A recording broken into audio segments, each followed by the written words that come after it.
bahay sa paligid na to at kuminsan ay dito nakikita ang mga pumapasyal o dumadapong aswang. Tama ba? Ma'am. Subukan natin ano, ma'am. Yung langis mo, ma'am.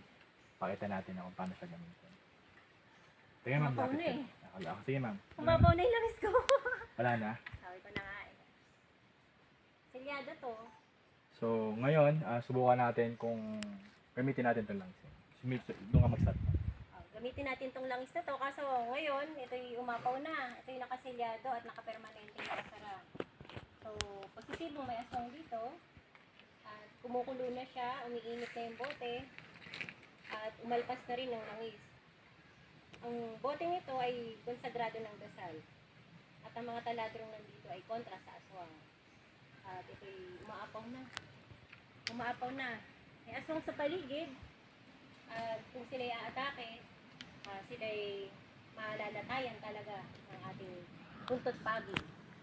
Sa buntot pagi, pag sila'y nalatayan, sila'y lumalayo na at hindi na nagpaparamdam.